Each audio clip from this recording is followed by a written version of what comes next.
Адам ата қағбаның іргесін қалап, оны Құдайдың үйі деп атайды. Қағбаға құлшылық жасап, ескірген жерін жөндеп тұрады екен. Дүниеден өтерінде ұлы Шишке қағбаның кілтін ұстатып, оны күтіп, таза ұстауды аманат етіпті. Шиш әке өсиетін бұлжытпай орындайды. Оның ықылас пейіліне риза болған Жібірейіл Шишке үй салуды үйретеді. Оған дейін адамның ұрпағы ағаштан салынған лашықтарда өмір сүрген екен. Шиш құрылыс өнерін үйренген соң, алғаш өз үйін кірпіштен тұрғызады. Баспанасы дайын болған кезде оған бірінші болып қонаққа келген құт екен. Ол үйден орын беруін сұрайды. Шиш оған қалаған жеріңнен қоныс ал дейді. Құт табалдырыққа келіп жайғасады. Осыған орай ел арасында табалдырықта тұрма, табалдырықты баспа, үйдің құды қашады деген ырым сақталыпты. Артынша Шиштің үйіне бақыт келіп бас сұғады. Ол төрден орын беруді сұрайды. Шиш рұқсат береді. Бақыт төрге жайғасады. Қазақта құрметті қонағын төрге отырғызып, бата сұрау осы ырымнан қалған екен деседі. Бақыттың соңынан береке кіреді. Ол Шиштің дастарханынан орын алыпты. Дастарханда береке бар деген түсінік осыдан қалыпты. Көп ұзамай ынтымақ келіп, пайғамбардың қонысынан жай сұрайды. Ол босағаға орналасады. Қазақта босағаң мықты болсын деген сөз ынтымағың мықты болсын деген тілек екен. Ал босағада тұрма дейтіні ынтымақты бұзасың деген ырым деседі. Шиш ізгі амал, қасиеттерді орналастырып жатқанда үйдің бір саңылауынан жын перілер жасырын келіп, үйдің бұрыштарына тығылады.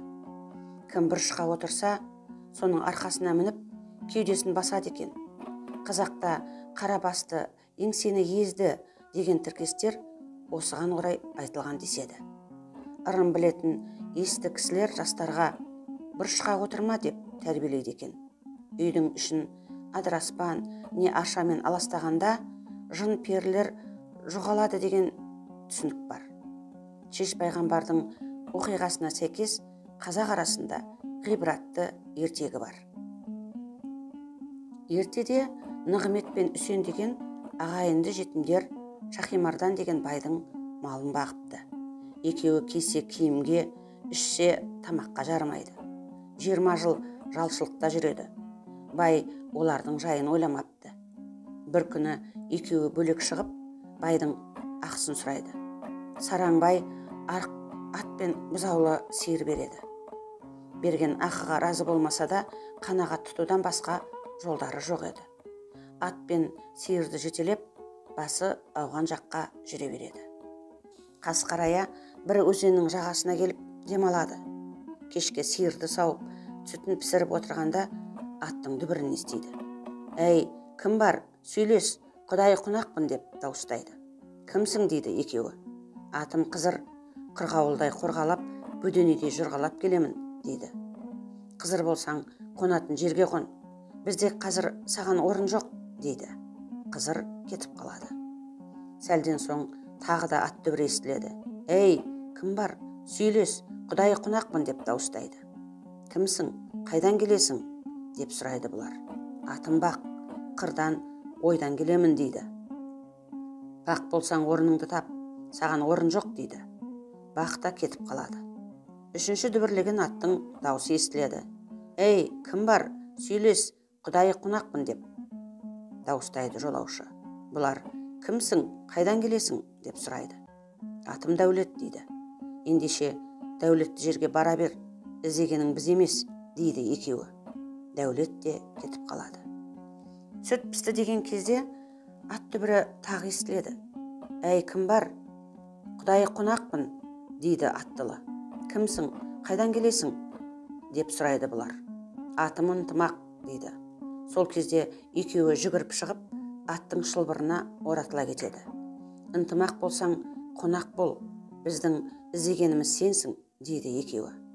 Соятын атты көлденең тартып, әумин деп бата сұрайды. «Ынтымақ, жан баққан жалғыз атты маған сойсаңдар қалай күнелтесіңдер дейді. Үйде ынтымақ болса жоқшылық кірмес, қайғы мұң баспас, мал тағы да бітер, бақ қайта қонар, батаңды бер дейді жігіттер.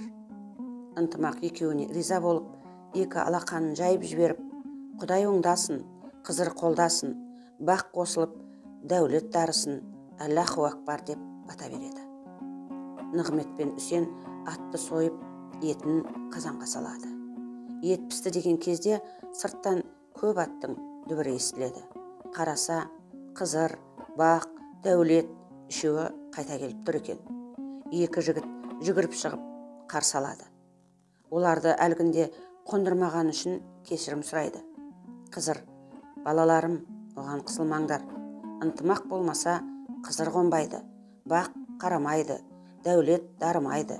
Біз ынтымақтың бастауымен келдік. Көсегелерің көгеріп, өркендерің өссін дейді. Ертесіне 4 қонақ батасын беріп аттанады. Содан бастап Нығмет пен Үсеннің үйіне береке дариды. Бай болып, бақуатты жанға айналғанда да екі жігіт ынтымағын жоғалтпапты. Ұрпақтарына ынтымақтан биік, ынтымақтан күшті ештеңе жоқ деп өсиет қалдырған екен.